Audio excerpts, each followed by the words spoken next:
Muy buenos días, Iglesia del Señor, ¿cómo amanecen hoy? Le damos gracias al Señor porque empezamos un nuevo mes, familia, el mes de abril, y empezamos realmente bajo la dirección del Señor con una guianza buena de su palabra. En esa línea de pensamientos queremos este mes de abril poder hablar acerca de el personaje central del Evangelio. ¿Quién es el personaje central del Evangelio? Cristo. Y quizás muchas personas podrán decir, bueno, pero siempre se está hablando de Cristo, y yo podría citar lo que dijo alguna vez Martin Lloyd-Jones: nunca se habla demasiado de Cristo. No lo vamos a acotar. ¿Por qué? Porque Él es el principio y es el fin de todas las cosas. Y quisiera compartir con ustedes, antes de arrancar, a manera de anécdota, algo que inspiró un poco también el poder decididamente trabajar sobre esta serie que vamos a tener en el mes de abril. Quisiera compartir con ustedes esta experiencia. Estuve alguna vez viendo el celular y me apareció una predicadora, una expositora, una pastora, y se hace llamar también profeta. Y ella estaba como una especie de clase. Es una persona muy conocida en redes, posiblemente algunos de ustedes hayan visto. Y ella estaba en un tablero y pregunta así de manera un poco arrogante, ¿no? ¿Con qué se pasa normalmente el año escolar? ¿Con qué se está calificando en estos tiempos? Y quizás alguien del público le dijo, no, se califica de 10 a 100. Y ella dijo, listo. Y coloca en el tablero de manera rápida un 60 y coloca ahí un %. Y señalando ese número, ella le indica al público, a la gente que estaba escuchando, le dice, ese es el porcentaje que el Señor hizo por ti, 60%. El 40% restante lo tienes que hacer tú.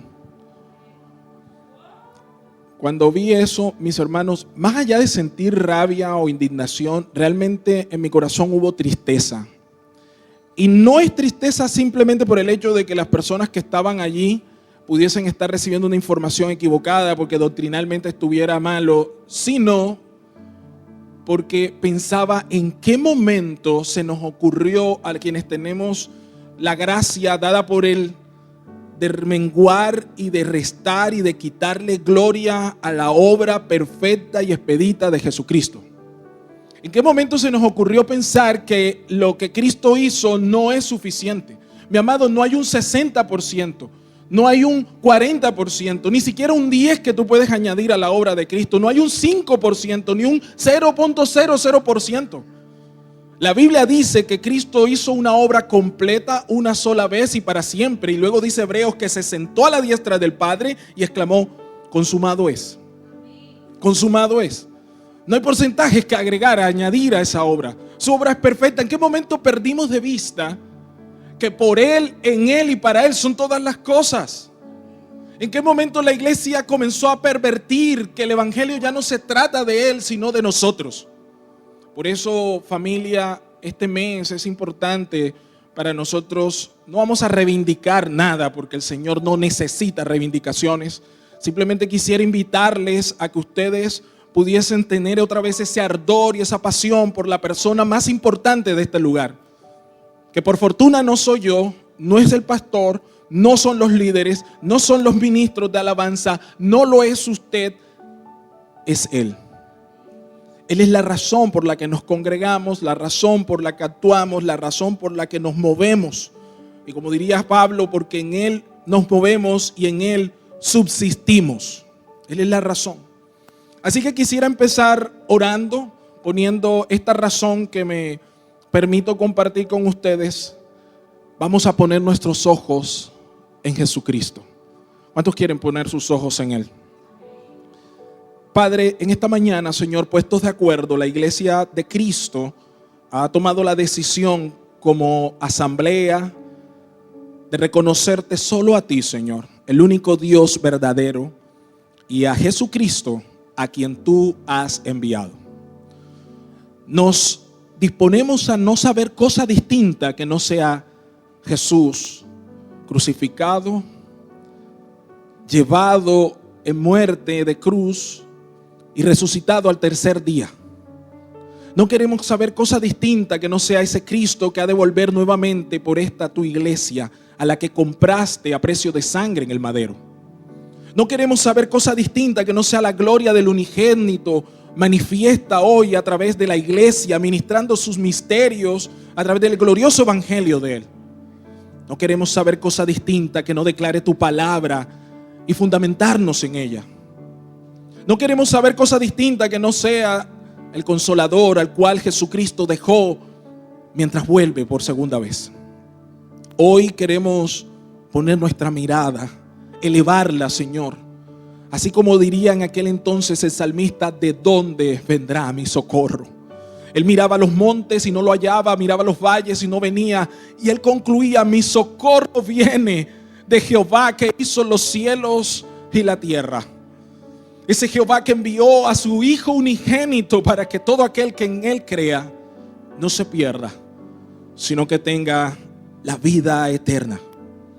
Por eso esta mañana, Señor, nos ponemos de acuerdo para una sola, como un solo hombre, Señor, en este lugar, poner nuestra mirada en el autor y consumador de nuestra fe, que es Jesucristo. Te damos gracias, mi Rey, en el nombre de Jesús. Amén.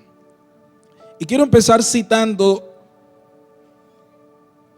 mi hermana Elvia esta mañana utilizaba la expresión que era algo maravilloso, ¿fue que usaste en la palabra? Genial, esa es la palabra. La repitió al menos unas 5 veces, refiriéndose a todo lo que Dios estaba trayendo, y ella se gozaba diciendo, es genial. Es una expresión muy común, muy de nosotros, es genial. Yo soy algo mayor que ella, por ende no me queda tan bien decir genial, pero puedo decir Cristo es maravilloso. Porque el santo Dios se hizo carne y habitó entre nosotros y caminó entre nosotros, y diría Juan, nosotros le palpamos. Y me propongo, mis amados, mostrar a partir de esta enseñanza y las subsiguientes la magnitud del Cristo que tú tienes, la magnitud del Cristo que tú y yo tenemos, la magnitud del Cristo que adoramos, la magnitud del Cristo que servimos. Jesús es maravilloso y Él es glorioso. Y hacemos bien si restamos importancia a nosotros mismos y a nuestra propia labor para ir directo a Cristo, a nuestro Mesías, y tener vida eterna en Él. La seguridad es esta, familia. Tú y yo debemos acudir a Cristo y permanecer en Él. Cuando su Espíritu Santo nos llena, la noche se aleja. ¿Cuántos lo han sentido? Y cuando se aleja la noche, amanece rápidamente y todo se despeja. Los que hemos sido ministrados por su nombre, entendemos que sus títulos son importantes y significativos. Míreme acá, no se me distraiga. Cada uno de ellos son bálsamo para nosotros como iglesia. Los santos le reconocen como creador, lo llamamos consejero, pacto, piedra angular, refugio en la tempestad. Él es para nosotros el rocío de la mañana, la puerta hacia el rebaño, la puerta estrecha, el mediador, la estrella de la mañana, el libertador, la diadema, el deseado de las naciones. Ante sus ojos, Él es el elegido, Emmanuel, el Padre eterno, la vida. Él es la fuente del agua viva a la cual las almas sedientes vamos y bebemos. Es el gozo para las almas atribuladas. Él da vida para las almas moribundas. Es el cimiento sobre el cual el pueblo construye sus esperanzas en el cielo. Jesús es el Padre de la eternidad, el árbol de ciprés cuyas sombras se regocijan los santos. Es el principio, es el fin, es el primer fruto de la cosecha jamás recogida. Es el primogénito entre muchos hermanos y el unigénito entre los muertos. ¿No dice eso la Biblia? Para sus escogidos, Él es más rico que el oro fino. Él es nuestra guía, nuestro soberano, nuestro glorioso Señor. Es nuestro Dios verdadero. Es Dios sobre todo y bendito sea por siempre. Jesús es la cabeza de la iglesia, es la salud nuestra, es tu esperanza, es nuestro esposo, es la herencia, es la morada de su pueblo. En Él solo podemos hallar salvación. Él cabalga sobre los cielos porque su nombre es Yah, lo hemos dicho en los salmos. Es Jehová, es gerencia, es juez, es rey para sus santos. Es su luz en nuestra vida, es mi Señor, es mi líder, es mi legislador, mi Cordero Redentor, mi lirio de los valles, mi león de la tribu de Judá. No hay ningún 40% aquí. Él lo llena todo. Él es Jesucristo, hombre. Es también Señor, es mediador, es mensajero del pacto, ministro del verdadero santuario. Él es el Dios todopoderoso de Isaías, la estrella resplandeciente de la mañana de Juan y el Mesías de los profetas. Él es el unigénito del Padre, lleno de gracia, dice la Escritura. Es tanto la raíz como la descendencia de David. Él es la paz, es el príncipe, es el sacerdote, es el profeta, es el potentado, es el purificador. Él nos da Él hace propicio para nuestros pecados, es el médico de nuestras almas, planta de renombre, el poder de Dios para salvación, la Pascua de los santos, la saeta bruñida en la java de Dios. ¿Usted está poniendo la mirada en Él? Yo espero que sí, porque a mí se me pone chinita la piel. Él es la roca inconmovible, es el refugio, es el soberano, es el que rescata, es el purificador, es el redentor de tu alma, la justicia y la resurrección de todos los que visten las túnicas blancas. Es la rosa de Sarón, es la semilla de la mujer, la semilla de Abraham, la semilla de David, la rama de Isaí, el Hijo de Dios. Es el Hijo del Hombre, es el escudo, la fortaleza, la seguridad. Es el Silo, que significa verdadero rey. Es el sacrificio, es el santuario, es la salvación, es la santificación. Es el sol de justicia al cual es alumbrado todo creyente. No hay ningún 60%. No lo hay. Él es todo. Míreme acá, no se distraiga, por favor. Él es el santo que nació de María Virgen.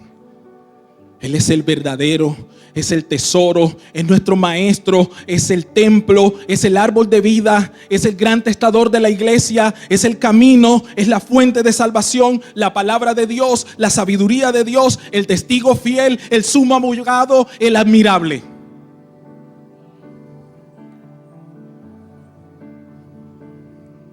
Él es una sola persona, pero su naturaleza son dos. Es tanto humano como divino, finito e infinito, creado mas no creado. Ha existido desde antes que Abraham, aunque no nació sino hasta siglos después de que éste muriera. Estuvo muerto, mas he aquí, vive por los siglos de los siglos. Por eso no sorprende, mis amados, que las personas lo amen y vivan por Él, que Él reine en los corazones de su pueblo. No nos maravillemos que las vírgenes lo amen, que los santos lo alaben, que los mártires mueran por Él y no se avergüencen de confesarlo. Los creyentes se aferran a Él y no lo dejan ir. Su palabra da vida, su presencia convierte mazmorra en palacio, su sangre limpia el pecado, su justicia es la túnica blanca de los redimidos. ¿Quién le da gloria a ese Cristo? Diría el difunto pastor Lanciano: tenemos mucho Cristo para poco diablo. No me lo compare, mi amado, que no están ni siquiera en ligas similares. Por eso la pregunta en esta mañana tiene mucha relevancia. Porque si tú te maravillas con ese Cristo que las Escrituras describen con estos nombres gloriosos, tú y yo tendríamos que preguntarnos: ¿cómo es posible que ese Cristo maravilloso, hermoso, santo, santo, santo, fuese capaz de hacerse hombre y morir por ti y por mí, pecadores? Por una iglesia que le dio la espalda desde el principio. Por eso el escritor de Hebreos, en ese capítulo 12, verso 2 al 3, usted lo va a leer conmigo, va a declarar esto. Y ahora va a tener todo el sentido del mundo cuando lo leemos con ese contexto. Porque el escritor de Hebreos nos insta de esta manera. Él dice: puesto los ojos en Jesús, el autor y consumador de la fe, el cual por el gozo puesto delante de él sufrió la cruz, menospreciado en el oprobio, y se sentó a la diestra del trono de Dios. Y luego dice el escritor: considerad aquel que sufrió tal contradicción de pecadores contra sí mismo, para que vuestro ánimo no se canse hasta desmayar. Qué tremenda consolación encontramos aquí, porque estas palabras las deja el Señor para nuestro consuelo, iglesia. Cada vez que tú te sientas mal y te sientas deprimido porque estás pasando por un momento difícil, miren lo que hemos estado hablando como iglesia. Hablamos de estar bajo dirección. Luego el Señor nos enseñó durante un tiempo prolongado a hablar acerca de cómo ir en contra de esta corriente de este mundo. Pero ahora es necesario que tú y yo entendamos que para ir bajo dirección y poder resistir la corriente de este mundo, tú y yo tenemos que elevar nuestra mirada a aquel que lo llena todo en todo, al autor y consumador de nuestra fe. Es imposible hacer resistencia a este mundo, amados, porque este texto nos deja entrever algunos factores importantes. El escritor de Hebreos dice: mira, lo que padeció Cristo es significativo para tu vida como creyente. Porque no solamente tienes que saber que Él lo padeció, sino que tú lo debes tener presente, porque todo lo que Cristo padeció hace parte de la consolación para los padecimientos que tenemos tú y yo hoy. Nada de lo que vivimos de este lado de la eternidad escapa a lo que Cristo ya hizo por ti y por mí en la cruz del Calvario. Todos los sufrimientos de Él son tu vida y nuestra victoria hoy. Su muerte en nuestra vida. Y el escritor lo está diciendo: mira, pon tu mirada en Jesús. Porque si tú pones la mirada en la corriente de este mundo, porque si tú comienzas a mirar la decadencia moral, la situación financiera, la gente que vive en ausencia de Dios, vas a cansarte hasta desmayar. Eso es lo que dice el texto. Miren lo que dice en la parte final: considera aquel que sufrió tal consideración de pecadores contra sí mismo, para que vuestro ¿qué? Ánimo no se canse. ¿Hasta dónde? Entonces tú puedes cansarte. Diga conmigo: se vale cansar. Se vale, claro que sí. Lo que no se vale es que tú te canses hasta desmayar. ¿Qué es desmayar, amados? Cuando usted se desmaya, básicamente usted ya no se pertenece. Le dio un chiriquí, un yeyo, un G.I. Joe, un lo que sea que le haya dado a usted. Un bajonazo, una hipoglicemia, no sé. Pero usted ya no se pertenece. Lo que dice el apóstol es: no esperes hasta llegar a ese estado espiritual en tu vida, hasta el punto que ya no te pertenezcas. Y el apóstol lo que dice es: antes de que eso llegue, lo mejor que debería ocurrir es que tú pongas tu mirada en Él.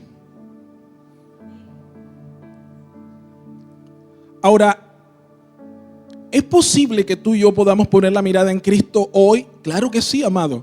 Pero poner en la mirada en Cristo es una cosa abstracta, pastor. ¿Qué se refiere eso de poner la mirada en Cristo? Tengo que alzar la cabeza y mirar hacia el cielo. No se trata de contemplar el cielo, el firmamento y las estrellas. Yo sé que usted se goza cuando ve la creación del Señor.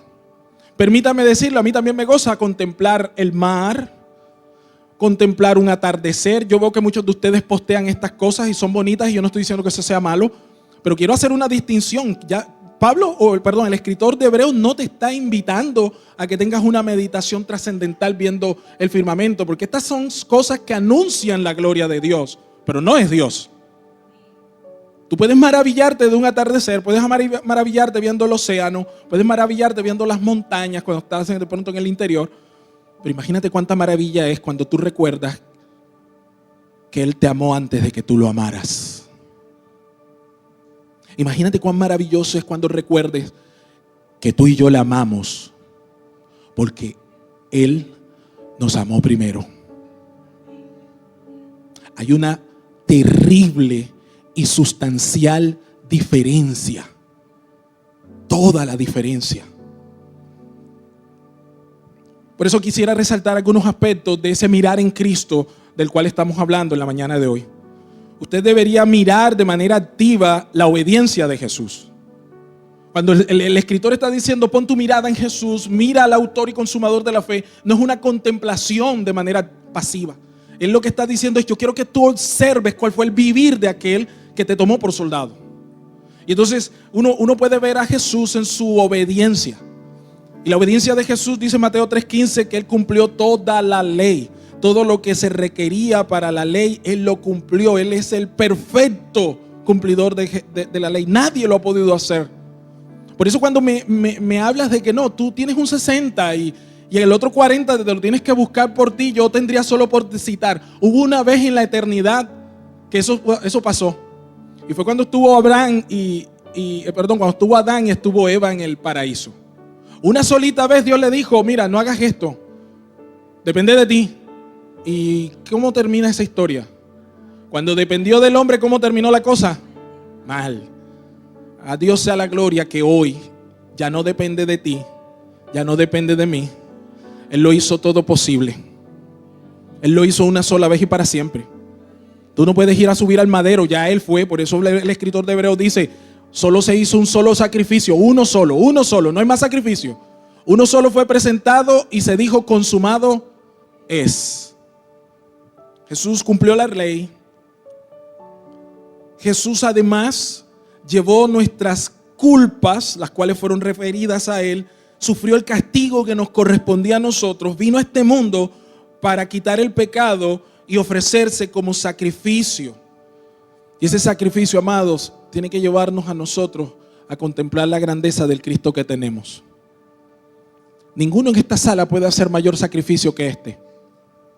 Lo dijo Jesús: nadie es capaz de dar a un hijo como lo dio el Padre. Usted puede dar un hijo, pero no como el Padre, porque el Padre dio al único hijo sin mancha, sin pecado. No hay manera de que nosotros podamos hacerlo. ¿Cómo vemos a Jesús? A través de la obediencia. Usted y yo debemos vivir en obediencia. Siempre pienso en Jesús cuando el Señor lo lleva a esa última hora. Iba al huerto del Edén y dice a sus 3 amigos, les dice: acompáñenme a orar, porque mi hora ha llegado. Ellos van con Él y dice la Biblia que se quedan dormidos. Jesús comienza a orar y lo que Jesús dice es, en esa oración que nos deja registro en los evangelios: Señor, pasa de mí esta copa, pero que no se haga mi voluntad, sino la tuya. Amados, es un texto corto que se repite, es una oración que se repite al menos unas 3 veces, no la registran los evangelios, donde nos muestra Jesús el corazón que tenía y la disposición que tenía para vivir para su Señor. Los tiempos que transcurren, lo que vemos es hombres arrastrados por sus pasiones, congregados en torno a sus necesidades, deseando que el Señor les quite la copa. Y no diciendo: Señor, pero si es tu voluntad, no la quites, sino: Señor, yo demando y no acepto un no como respuesta. Arrogancia, amados. Ese no es el evangelio y no es la actitud de Cristo. Yo veo a un Jesús que estaba en ese huerto y dice la Biblia que por causa de su afrenta, de su dolor, Él sudaba sangre. Estaba Él en angustia, dice la Biblia que estaba angustiado en aquel huerto. Y entonces Jesús comenzaba a sudar de manera tal que su humanidad, su parte humana, no quería vivir el sufrimiento por el cual ya sabía que tenía que pasar. Sin embargo, Él se fortalecía en oración, mostrándonos que si el Cordero Santo, Santo, Santo de Dios tuvo que orar, imagínate cuánto tenemos que orar tú y yo para cumplir la voluntad del Padre. Él fue a fortalecerse, se metió en ayuno, oró, fue obediente hasta la muerte de cruz. Cuando Él se levanta de allí, ya no estaba orando Jesús para violentar la voluntad del Señor. Él oraba para someterse a ella. Jesús oraba para estar en sintonía con el deseo del Padre. No quería vivir para sí, sino para Él. Por eso Pablo va a decir: ya no vivo yo, mas Cristo vive en mí. Alguien diga amén en esta mañana.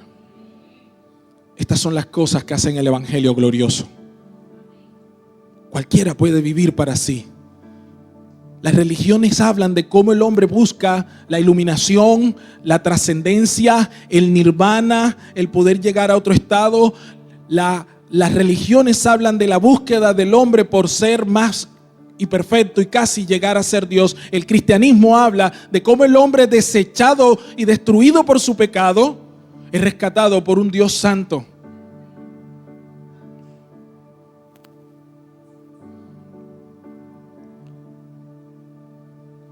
Quiero que tú puedas elevar tu mirada y ver a Jesús en sus sufrimientos.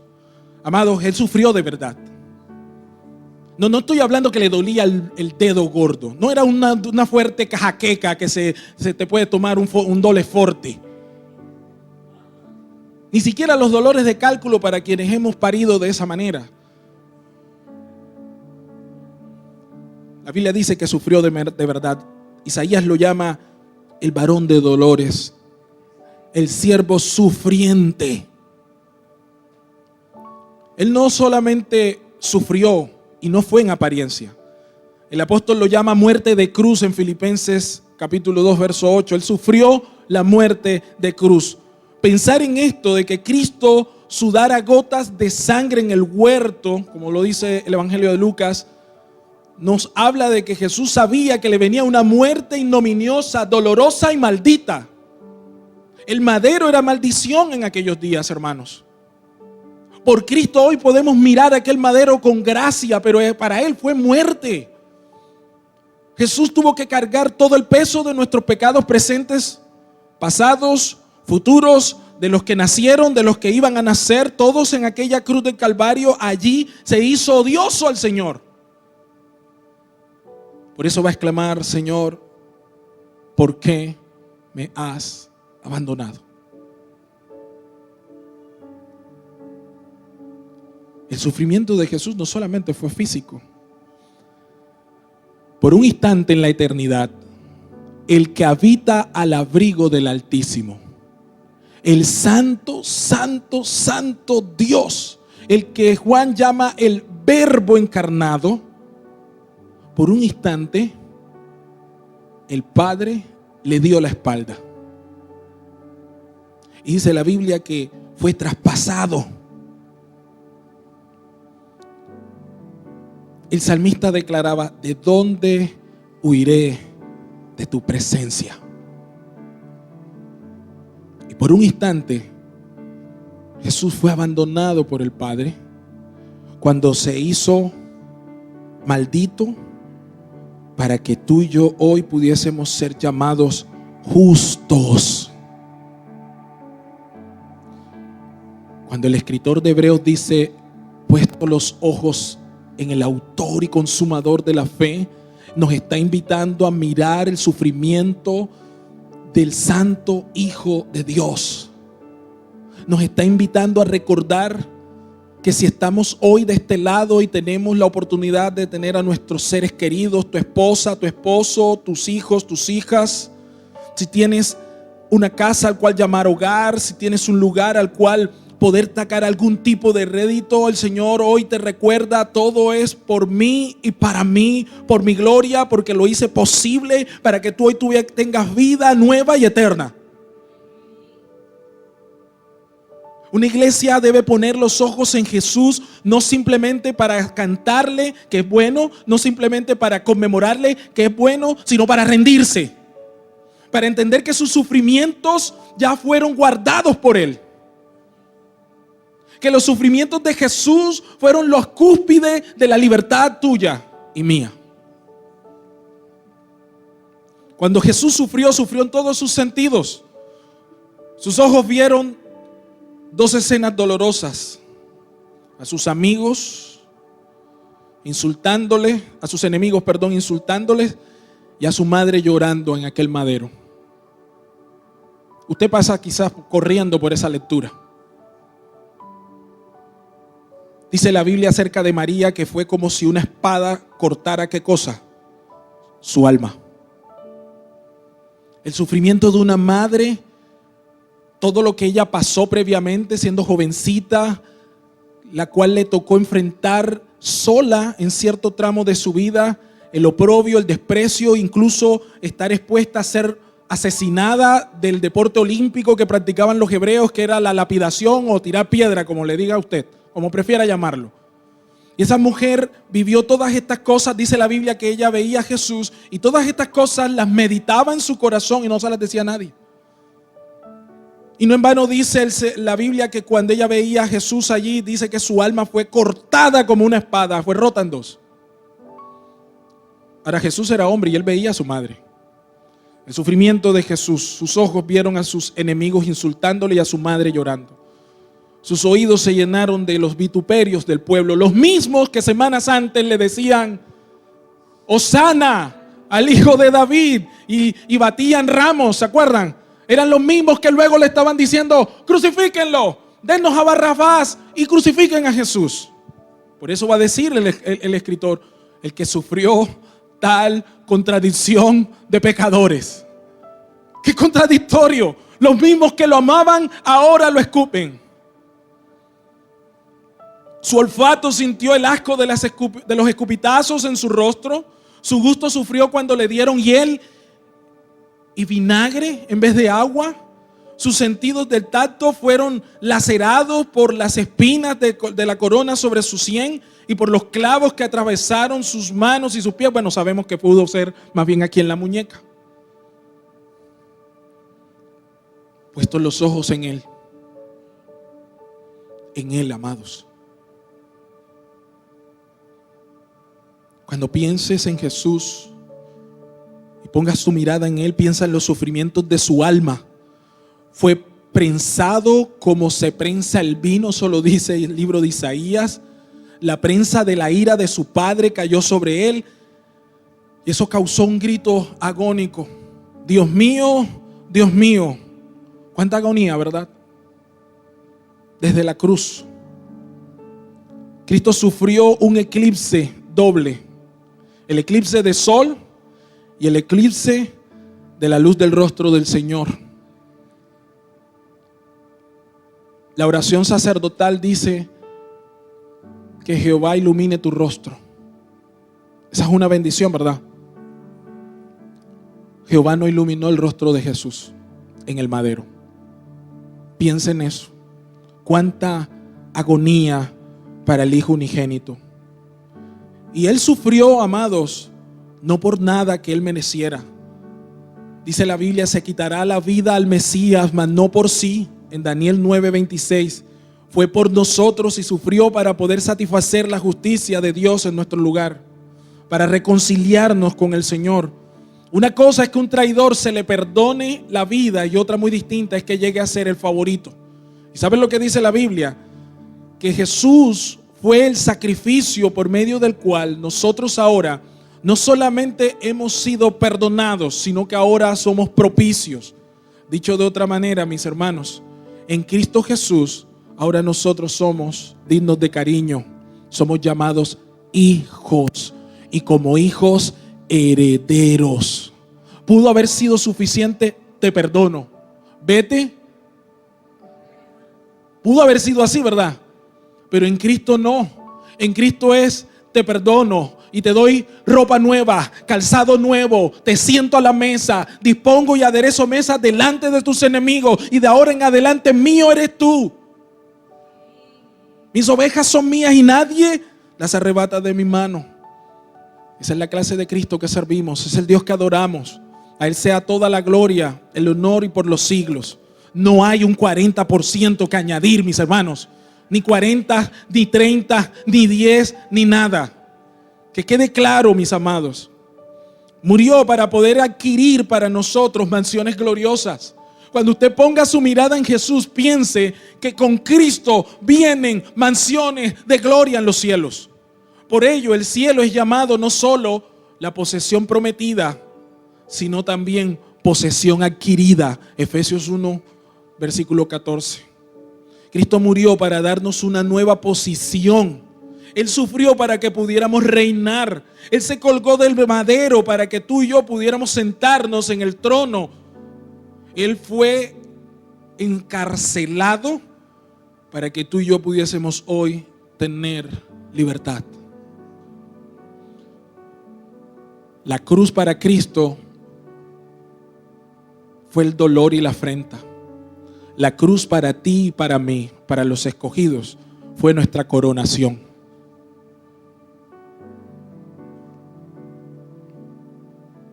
Cuando pienses en la gloria de Jesús, no te olvides que sin Él no somos nada. La iglesia no puede perder de vista que todo lo que hacemos, decimos, sostenemos y esperamos y aguardamos es porque Cristo lo hizo posible. Nada de lo que tú puedas esperar, anhelar, hacer, desear, tiene sentido si sacamos a Jesucristo de la ecuación. La iglesia se le acaba su razón de ser sin Cristo. Si Cristo no es el mediador, si Cristo no es el que resucita de entre los muertos, si Cristo no es quien se entrega, la iglesia es vana. Todo lo que hacemos cada mañana es címbalo que retiñe. La adoración tiene sentido porque hubo un Dios que te amó y se entregó a sí mismo y dice: yo soy digno de suprema alabanza. No de alabanza, suprema alabanza. No de cualquier alabanza, de lo mejor que tú puedas dar. Tienes la oportunidad de venir a Él porque Él te amó primero.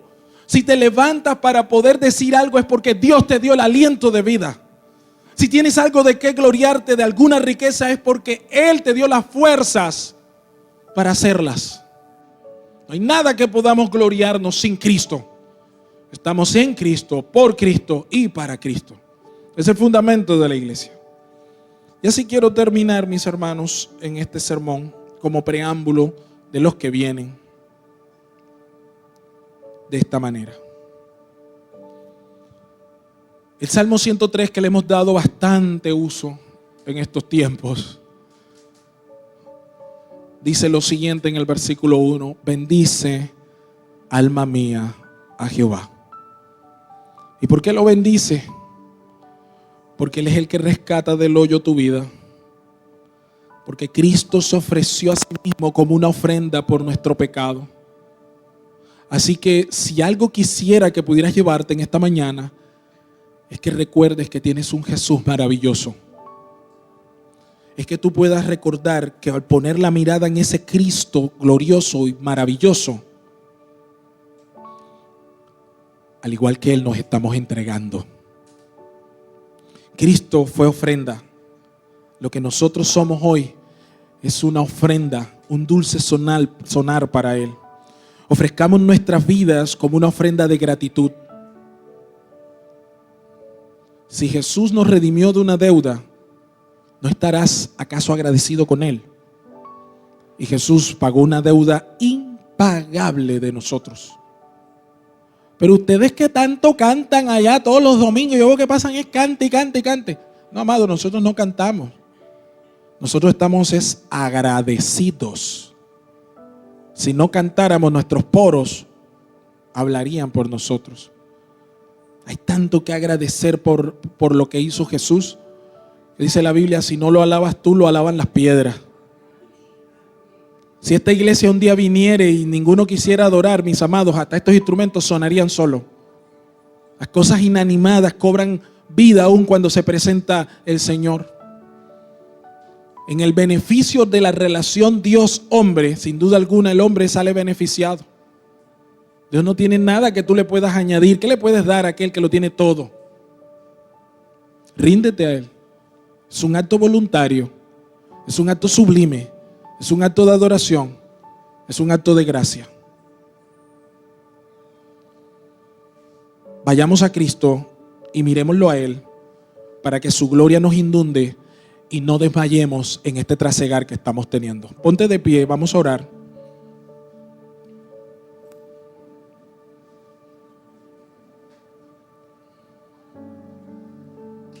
Este es el preámbulo de este mes con esta serie titulada Puestos los ojos en Jesús.